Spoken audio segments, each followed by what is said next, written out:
부활하신 예수님께서 제자들과 40일을 함께 하신 후에 하늘로 올라가셨습니다. 예수님께서 하늘로 올라가신 것은 우리를 향한 중보자가 되시고 또 우리와 함께 거할 처소를 준비하시기 위한 하나님의 놀라운 은혜입니다. 예수님께서는 아버지께서 말씀하시는 그 재림의 때가 될 때까지 이 땅의 성도들이 그날을 소망하며 기다리도록 지금 하늘에서 도우십니다. 하늘에서 도우실 뿐만 아니라 우리를 향하여 하나님께서 성령을 보내주십니다. 그래서 예수님께서는 승천하시기 전 제자들에게 이렇게 말씀하세요.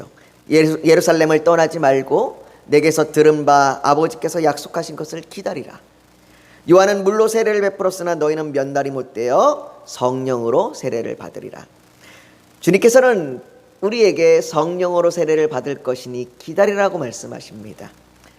이렇게 사도행전의 시작은 기다림부터 시작되는 겁니다. 그렇다면 여러분, 제자들이 기다리는 동안 무엇을 했을까요? 성경에는 그들이 기다린 기간이 한 10일 정도 된다고 이야기하는데 그들은 기다리는 시간이 10일이 될지 20일이 될지 예측할 수는 없었습니다. 그들이 앞으로 얼마를 기다려야 될지 모르는 그 상황 가운데 그들은 도대체 무엇을 했을까요? 오늘 1장 13절과 14절에 보면 이렇게 얘기합니다. 들어가 그들이 유하는 다락방으로 올라가니 베드로, 요한, 야고보, 안드레와 빌립, 도마와 바돌로메, 마테와 및 알페오의 아들 야고보, 셀로딘 시몬, 야고보의 아들 유다가 다 거기 있어 여자들과 예수의 어머니 마리아와 예수의 아우들과 더불어 마음을 같이하여 오로지 기도에 힘쓰더라 라고 말합니다. 여기 뭐라고 말합니까? 그들이 먼저 마음을 같이하였다라고 말합니다.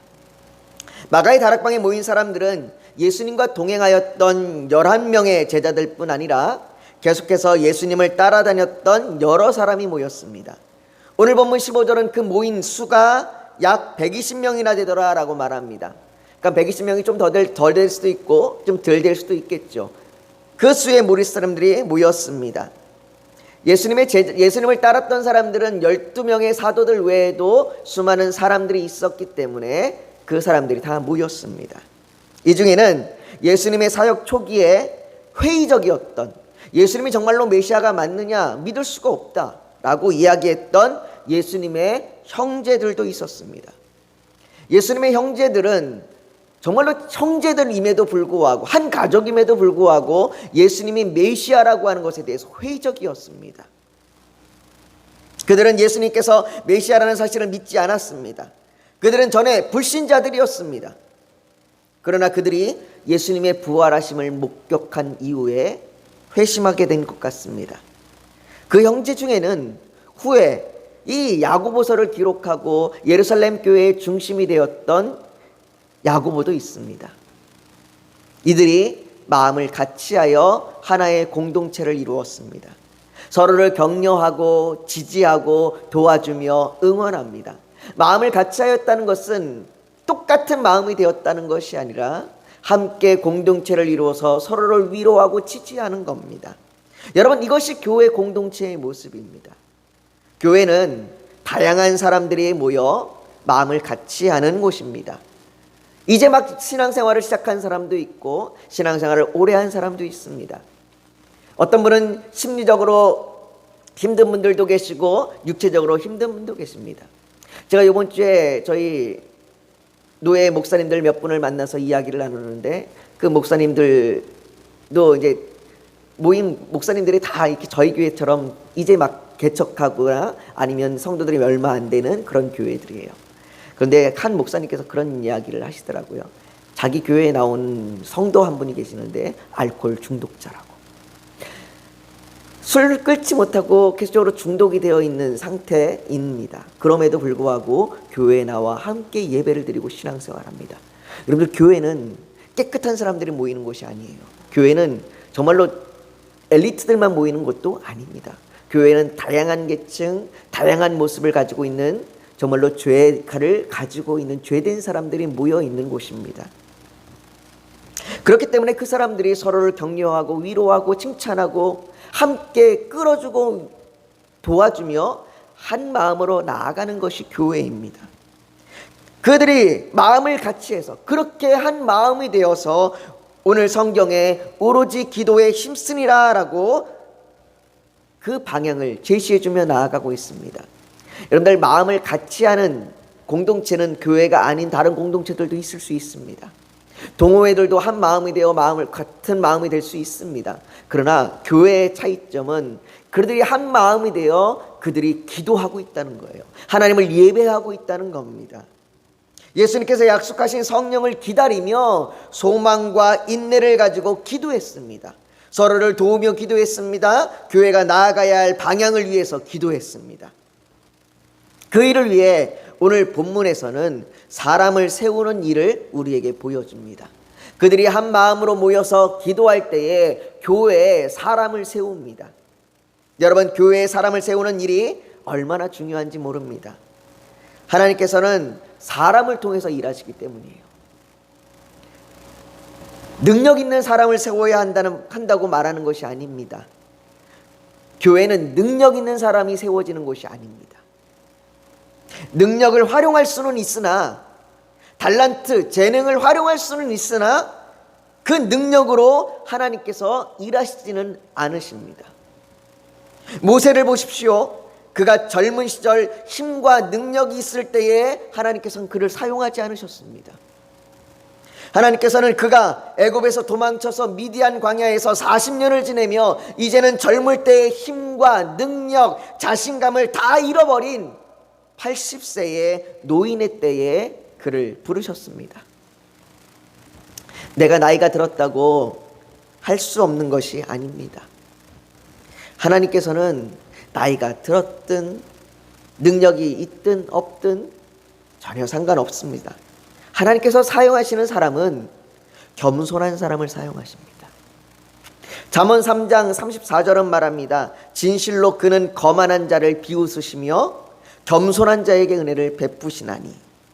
또 마태복음 11장 29절에서는 예수님께서 이렇게 이야기합니다. 나는 마음이 온유하고 겸손하니 나의 멍에를 메고 내게 배우라. 주님은 자신에게서 겸손과 온유를 배우라고 말씀하십니다. 왜요? 하나님께서는 그런 자를 사용하시기 때문입니다. 노년에 병상에 누워 죽음을 앞두고 있다고 할지라도 그분이 보여주는 예수 그리스도를 통한 평안과 소망이 가득한 모습을 통해서 믿지 않는 사람들에게, 믿지 않는 가족에게 복음의 소망을 보여주기도 합니다. 오늘 본문 15절에 120명이 모여있는 형제들 가운데 베드로가 일어나서 전에는 예수님의 12사도의 이름을 두었으나 예수님을 배반하고 은 30에 팔아버린 가룟 유다를 대신하여 새로운 사도를 세우자고 말합니다.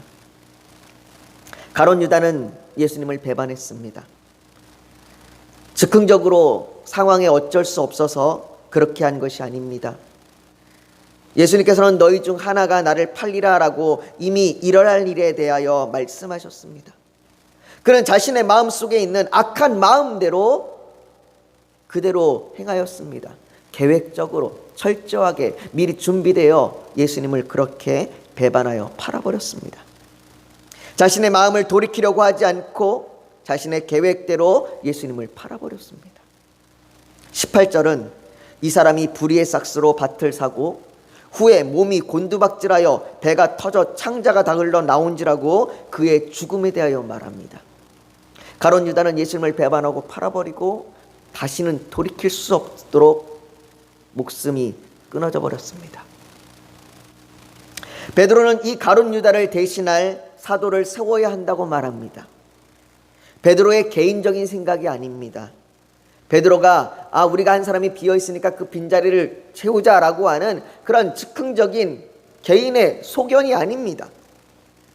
오늘 본문 16절에 형제들아, 성령이 다윗의 입을 통하여 예수 잡는 자들의 길잡이가 된 유다를 가리켜 미리 말씀하신 성경이 응하였으니 마땅하도다 라고 말합니다. 예수님의 제자들은 예수님의 부활 이후에 예수님으로부터 하나님 나라에 대하여 말씀을 들으면서 구약 성경에 나와 있던 그 말씀 가운데 예수님에 관한 말씀들을 찾아 연구했던 것 같습니다. 베드로는 성경을 보았습니다. 성경을 찾고 성경에 예수님이 어떻게 예언되었었는지 예수님에 관련된 것들을 찾아 읽어보았습니다. 그리고 그 성경에 있는 말씀 중에 오늘 말씀하고 있는 것처럼 다윗의 입을 통하여 말한 시편의 말씀을 보았습니다. 20절에 말하기를 시편에 기록하였으되 그의 거처를 황폐하게 하시며 그의 거하는 자가 없게 하소서 하였고 또 일렀으되 그의 직분을 타인이 취하게 하소서 하였도다 라고 말합니다. 여러분들, 이 말씀은 시편 69편 25절과 시편 109편 8절에 있는 말씀입니다. 베드로가 그 말씀을 보았던 겁니다. 이 말씀이 예수님께서 팔리고 가룟 유다가 죽음을 당한 것에 대해서 대한 말씀이구나. 이 말씀이 그 자리를 새롭게 다른 사람을 세우고자 하는 말씀이구나. 베드로가 깨달은 겁니다. 성경을 볼 때 깨달은 겁니다. 베드로는 이 말씀을 통해 가룟 유다의 직분을 감당할 새로운 사도를 세우자라고 말하는 겁니다. 성경에 기록되어 있지 않느냐? 성경에 나와 있지 않느냐? 그러니 우리가 새로운 사도를 세우자. 사랑하는 성도 여러분, 베드로가 달라졌습니다. 그가 전에는 어떤 사람이었습니까? 그가 전에는 자신의 감정에 따라 즉흥적으로 행하였던 사람이었습니다. 그는 항상 생각보다 말이 앞섰던 사람입니다. 그런데 이제는 그의 앞에 생각이나 감정이 아니라 그의 앞에 말씀이 있습니다. 여러분들, 우리 앞에도 말씀이 있기를 소망합니다. 누가복음 24장 45절에 이에 그들의 마음을 열어 성경을 깨닫게 하시고 라고 말씀하십니다. 이 말씀처럼 우리의 마음이 열려서 정말로 성경이 깨달아지기를 소망합니다. 사람을 세우는 일뿐 아닙니다. 우리가 하는 모든 일, 그것이 먹고 마시는 일일지라도 모두 하나님의 영광을 위해 하는 일입니다. 그렇다면 모든 것이 하나님의 영광을 위해 하는 것이라면 우리가 하는 모든 일이 성경에 의해서 깨달아짐으로 일이어야 합니다. 우리는 살펴봐야 됩니다. 내가 성경의 말씀을 통해서 깨닫고 이 일을 하는 것인지 아니면 내가 내 뜻대로 하고 있는 것인지, 다시 말해서 말씀의 인도함을 받고 하는 것인지 내 생각의 소견대로 하고 있는 것인지 우리는 살펴봐야 합니다. 그것이 말씀의 인도함을 받고 하고 있다면 아무리 사소하게 느끼는 일일지라도, 아무도 쳐다보지 않는 일이고 아무도 소중히 여기지 않는 일일지라도 그것은 하나님의 영광을 나타내는 겁니다. 그런데 우리의 먹는 것, 우리의 마시는 것, 우리의 옷을 입고 쓰는 것, 이것이 왜 중요합니까? 이 모든 것이 우리를 통하여 하나님의 영광을 드러내는 일이기 때문에 중요한 겁니다. 베드로가 말씀의 깨달음으로 사람을 세우려고 할 때 그는 분명한 기준을 제시합니다. 여러분들, 말씀이 깨달아지니까 사람을 세우는 기준이 세워지는 거예요. 아마 전에 같았으면 베드로가 그냥 즉흥적으로 능력 있는 사람을 아마 세우려고 그렇게 했을 겁니다. 그런데 베드로가 말씀을 깨달으니까 이제 기준이 생겨요. 21절과 22절을 한번 보십시오. 21절과 22절 우리 같이 한번 읽어볼까요? 같이 읽겠습니다. 시작. 이러함으로 요한의 세례로부터 우리 가운데서 올려져 가신 날까지 주 예수께서 우리 가운데 출입하실 때에 항상 우리와 함께 다니던 사람 중에 하나를 세워 우리와 더불어 예수께서 부활하심을 증언할 사람이 되게 하여야 하리라 하거늘. 아멘. 여러분, 기준이 무엇입니까?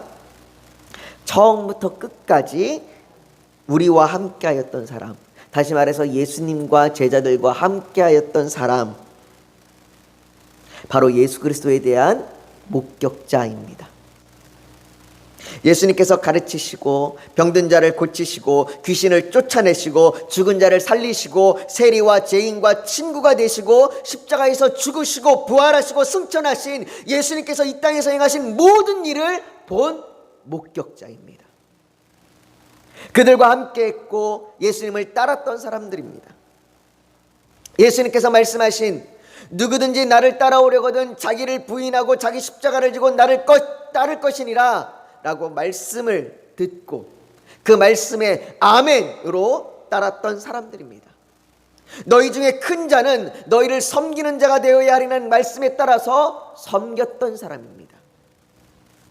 사랑하는 성도 여러분, 우리는 목격자입니다. 말씀의 목격자입니다.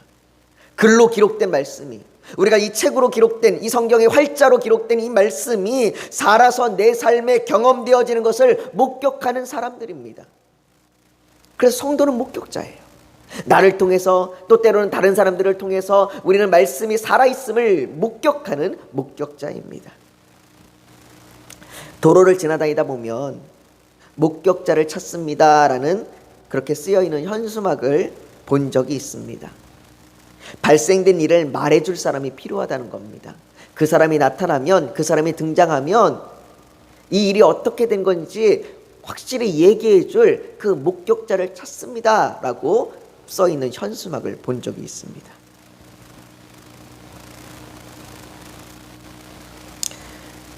세상도 그렇게 목격자를 찾습니다.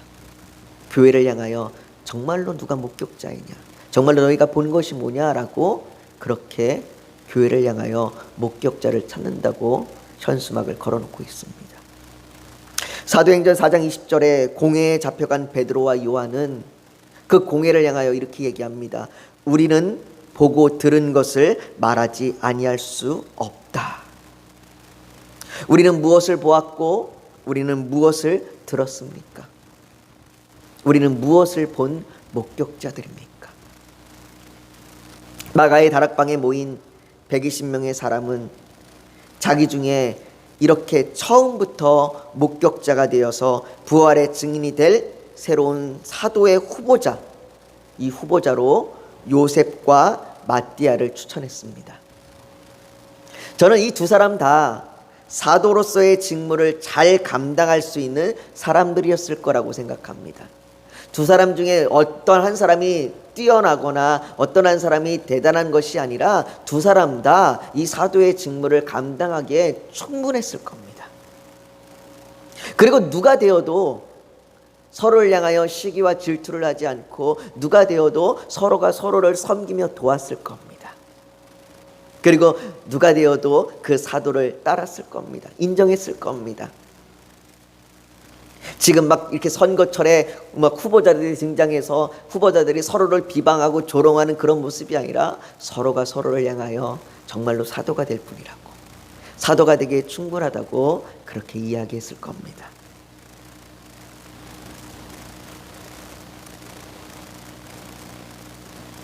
그러나 그들은 결정을 자신들이 하지 않습니다. 거기 모여있는 120명이 자기들이 결정하지 않습니다. 그들은 결정을 하나님께 맡깁니다. 24절을 한번 보십시오.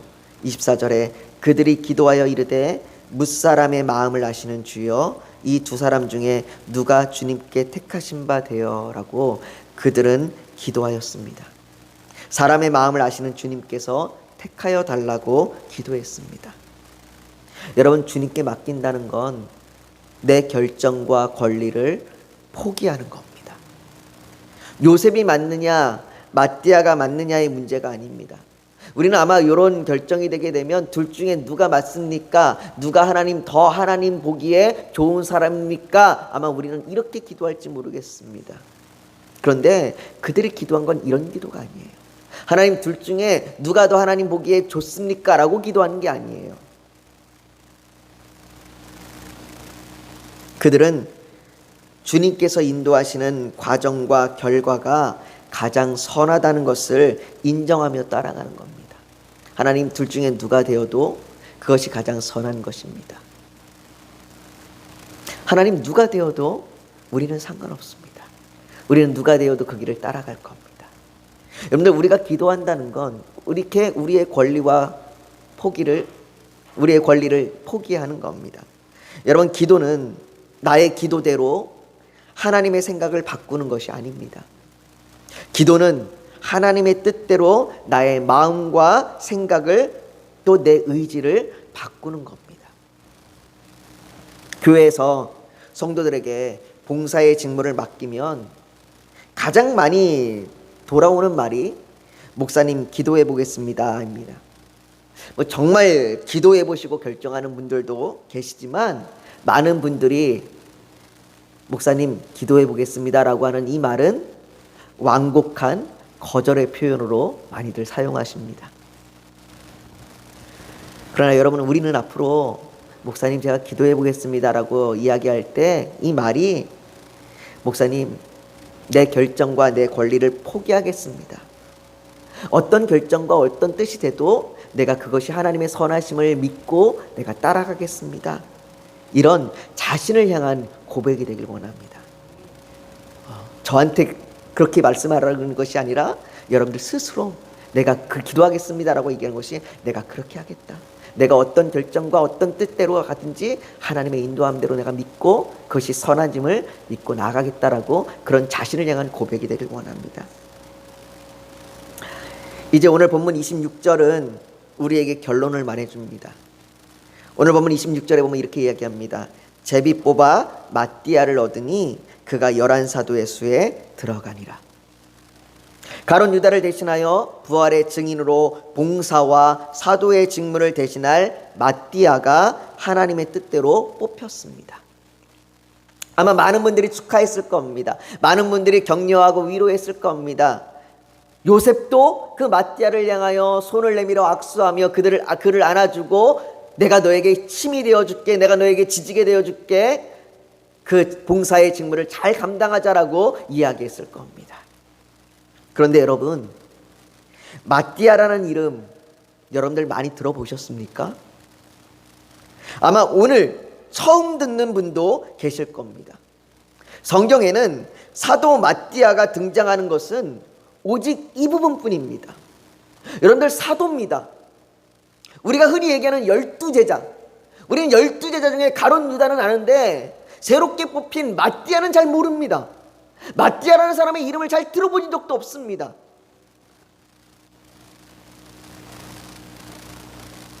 그는 사도가 되기 전에는 아무런 기록도 없고 사도가 된 이후에도 성경에는 아무런 기록도 없습니다. 그렇다면 잘못 뽑은 걸까요? 그를 잘못 뽑았기 때문에 아무런 기록도 성경에는 남아있지 않는 걸까요? 아닙니다. 하나님의 택하심은 잘못된 것이 없습니다. 하나님의 택하심은 옳습니다. 이는 마띠아는 하나님의 택하심으로 사도가 된 사람입니다. 그는 잘못 뽑힌 것이 아닙니다. 마띠아는 사도가 된 이후에 봉사와 사도의 직무를 잘 감당하였을 겁니다. 전승에 따르면 그 역시 복음을 전하다가 순교하였다고 합니다. 돌에 맞아 죽었다는 그러한 전승이 들리기도 합니다. 또 다른 전승에는 그가 에티오피아와 그 인근 지역에 순교하다가 죽음을 당했다는 그런 전승도 있습니다. 그러나 성경은 그에 대하여 말하지 않습니다. 성경의 어느 부분에도 마띠아에 대해서 다시는 등장하지 않습니다. 어떤 분들은 그렇게 이야기합니다. 차라리 마띠아가 아니라 사도 바울을 사도로 새롭게 세워야 돼. 12명의 사도 가운데 바울이 들어가야 되는 것이 아니냐라고 이야기하는 분들도 있습니다. 그러나 마띠아가 세워진 것은 잘못된 것이 아닙니다. 하나님의 사람은 얼마나 위대한 업적을 남겼는지가 중요하지 않습니다. 큰 업적을 남겼다고 하나님께서 영광을 더 받으시는 것도 아닙니다. 사람들에게 이름이 드러나는 대단한 일을 했다고 해서 그가 하나님의 영광을 더 받는 것도 아닙니다. 가룟 유다는 예수님과 함께 할 때에 재정을 담당하는 중요한 역할을 맡았습니다. 참 희한해요. 돈에 대해서 가장 잘 아는 12명의 제자 중에 한 사람은 세리 마태입니다. 마태는 세리였어요. 돈을 관리했던 사람입니다. 그의 원래 직업이 돈에 관련된 사람이에요. 그런데 세리 마태가 아니라 왜 가룟 유다가 재정을 담당했는지는 모르겠습니다. 하지만 그가 재정을 맡았습니다. 그는 그 재정을 맡으면서 간혹 그 재정 가운데 일부를 빼돌리기도 했습니다. 그가 재정을 맡았기에 혹이라도 예수님께 후원을 하는 사람들이 있다면 그 사람은 가룟 유다를 만나야 했습니다. 사람들에게는 가룟 유다는 중요한 위치에 있는 사람처럼 보였습니다. 사람들에게 가론 12명의 제자들 중에 아마 베드로는 워낙 앞에 잘 나서니까 베드로가 눈에 띄었을 거고, 그 다음에 가룟 유다가 눈에 띄었을 겁니다. 얼마나 저 사람이 대단한 사람이면 예수님께서 그에게 재정을 맡기셨을까? 아마 그렇게 생각했을 겁니다. 교회에도 사람들에게 드러나는 일을 하기를 좋아하는 분들이 계십니다. 그것을 자기가 좋은 평가를 받는다고 느끼는 분들이 계십니다. 그러나 하나님 앞에 중요한 것은 내가 얼마나 대단한 일을 하느냐가 아닙니다. 그렇게 중요한 위치를 차지한 것 같았던 가룟 유다는 예수님을 배반하고 성경의 영원한 배반자로 그렇게 창자가 터져 죽는 인생으로 마감합니다. 복음서에는 마띠아라는 이름이 한 번도 등장하지 않습니다. 그러나 오늘 본문 21절이 말하듯이 마띠아는 언제나 주님을 따랐습니다. 그는 12사도도 아니었고 어쩌면 주님을 따르는 많은 사람들 때문에 예수님께 가까이 가지도 못했을지도 모릅니다. 그러나 드러나지는 않았지만 그는 언제나 주님을 따랐습니다. 요한의 세례 때부터 예수님께서 부활 승천하실 때까지 그 모든 일을 목격하며 주님과 함께 했던 사람이 마띠아입니다. 그리고 마가의 다락방에 모인 120명의 사람들은 그가 사도로 천거되기에 충분한 사람이라고 말합니다. 그가 사도로 그의 후보가 올라갔을 때 아무도 그에 대해서 맞지 않다라고 반대하는 사람이 없었습니다. 모든 사람이 인정할 정도로 그는 주님을 정말로 성실히 인내함으로 또 겸손함으로 따랐던 사람입니다. 마띠아라는 이름의 뜻이 하나님의 선물이라고 합니다. 분명 그는 그가 복음을 전하는 곳마다 사람들에게 하나님의 선물이 되었을 겁니다. 사랑하는 성도 여러분, 사도행전 11장 20절에 보면 안디옥 교회를 세운 사람들에 대해서 기록합니다. 그 기록하면서 이렇게 이야기합니다. 그 중에 구브로와 구레네 몇 사람이 안디옥에 이르러 헬라인에게도 말하여 주 예수를 전파하니라고 말합니다. 안디옥에 복음을 전하고 교회를 세우도록 도운 이들은 성경은 몇 사람이라고 기록합니다. 그들의 이름이 등장하지 않아요.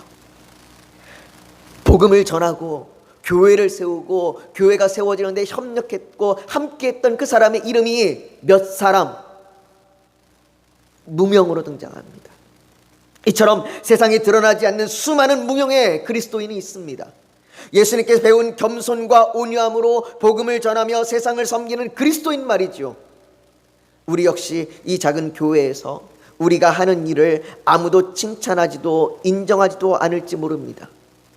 그러나 하나님께서는 우리를 택하사 세상에 하나님의 선물로 보내십니다. 요한계시록 21장은 하나님께로부터 하늘에서 내려오는 거룩한 성 예루살렘에 대하여 말하면서 14절에 그 성의 성곽에는 12기초석이 있고 그 위에는 어린 양의 12사도의 12이름이 있더라 라고 말합니다. 저 12이름에는 마띠아가 있을 겁니다. 그 마띠아의 이름이 기록되어 있을 겁니다. 성경의 어느 곳에도 마띠아 이름이 기록되어 있지 않지만 하늘의 그 예루살렘에 그 천국의 12보좌에 그 12사도가 앉는 그 자리에는 마띠아라는 이름의 자리가 있을 겁니다. 이 땅에서 아무런 칭찬도 누가 알아주지도 않는 지금의 우리의 모습일지도 모르지만 하나님의 사람으로 세워진 성도들에게 하늘의 영광의 처소가 마련되어 있음을 믿음으로 바라보십시오. 오직 이 땅에서 겸손과 온유함으로 말씀을 마음으로 깨달아 하나님의 뜻을 따라 그 맡겨진 사명을 순종으로 감당하는 우리 푸른 초장교회 성도님들이 되시기를 예수님의 이름으로 축복합니다. 우리 시간 오늘 말씀을 좀 기억하면서 같이 좀 기도했으면 좋겠습니다. 사랑하는 성도 여러분, 어쩌면 우리는 이 땅을 마감할 때까지 무명으로 끝날지 모르겠습니다. 어쩌면 우리는 대단한 업적을 하나 남기지 못하고 끝날지도 모르겠습니다. 그러나 우리가 주님 앞에 겸손과 온유함으로 서 있다면 주님은 여전히 우리를 사용하십니다. 마띠아처럼 아무런 이름이 없어도, 아무런 기록이 없어도 하나님은 하늘의 보좌에 그 마띠아의 사도의 이름을 마련해 두신 것처럼 우리에게도 하늘의 천국에 우리의 자리를 마련해 놓으셨습니다. 하나님 앞에 우리가 겸손과 온유함으로 이 땅에서 우리가 세상을 향하여 하나님의 선물이 되길 원합니다. 그 주님의 일을 잘 감당하며 나아가는 우리가 되기를 원합니다. 우리가 이 시간 그렇게 하나님, 내가 겸손과 온유함으로 지금 내게 맡겨진 일들을 어쩌면 드러나지 않아도 잘 감당하겠습니다. 우리 시간 이렇게 결단하며 우리 지금 같이 기도하며 나아가기를 간절히 소망합니다. 숙여다 묵상하기를 원합니다. 오늘 하나님 앞에, 하나님, 우리의 모습이 드러나지 아니하고 우리가 대단한 업적을 남기지 아니하여도 우리가 주님 앞에 겸손과 온유함으로 하나님께서 우리에게 맡기신 일을 순종함으로 잘 감당하며 나아가기를 소망합니다. 하나님, 내가 그렇게 결단하겠습니다. 하나님, 내가 세상을 향하여 목격자가 되어 정말로 하나님의 선물로 세상에 드러나는, 그래서 단 한 명이라도 그 선물을 받아들이는 사람이 있다면 아버지 하나님, 내가 그 사명을 감당하겠습니다. 내가 교회 공동체 안에 내가 그 직무들을 감당하겠습니다. 그렇게 결단하는 결단이 있다면 이 시간 가슴에 손을 얹어 하나님 앞에 표현하길 원합니다. 또 오늘 예배를 드려 나오면서 기도의 제목, 소원이 있어서 주님께 맡기기를 원하신다면 손을 포기해 얹기를 원합니다. 육신이 연약하면 연약한 곳에 믿음으로 손을 얹기를 원합니다. 오늘 하나님께서 성령으로 우리 사이를 운행하시며 우리를 만지시고 치료하여 주실 줄 믿습니다. 거룩하신 아버지 하나님, 이 시간 우리를 인도하시고 붙들어 주시옵소서. 아버지 하나님, 우리가 정말로 주님의 공동체 안에서 주님께 맡기신 일들을 잘 감당하길 원합니다. 우리가 정말로 겸손과 온유함으로 그 일들을 감당하며 나아가길 원합니다. 어쩌면 아무것도 우리에게 드러나지 않고 아무런 업적도 남기지 못할지도 모르겠습니다. 이 땅에서 그저 무명으로 있다가 하나님 나라에 갈지도 모르겠습니다. 그러나 이 땅에서는 무명이었을지라도 하나님의 천국에서는 유명한 자가 될 겁니다. 우리에게 그 처소에 우리의 이름이, 우리의 명패가 걸려 있을 겁니다. 아버지 하나님, 그것을 소망하며 이 땅에서 우리가 세상을 향하여 하나님의 선물이 되기를 소망하며 우리가 목격자로 나아가겠습니다. 부활의 증인으로 나가겠습니다. 아버지 하나님, 이 시간 그렇게 소망하며 정말로 순종하기를 간절히 다짐하며 결단함으로 손을 얹었습니다. 아버지 하나님, 그 결단 가운데 함께하여 주시옵소서. 또한 아버지 하나님, 이 시간 교회에 나오면서 하나님 앞에 간절한 소원의 그 기도 제목이 있어서 하나님, 주님께 맡깁니다. 내 뜻이 아니라 하나님의 뜻대로 인도하여 주시옵소서. 그렇게 고백하며 손을 포기해 얹었습니다. 하나님, 그 기도 가운데 함께하여 주시옵소서. 하나님, 선한 길로 인도하여 주시옵소서. 하나님, 육신이 연약하여 아픈 곳에 손을 얹었습니다. 하나님, 치료하여 주시옵소서. 낫게 하여 주시옵소서. 하나님, 고통 중에 있는 자들을 위로하여 주시옵소서.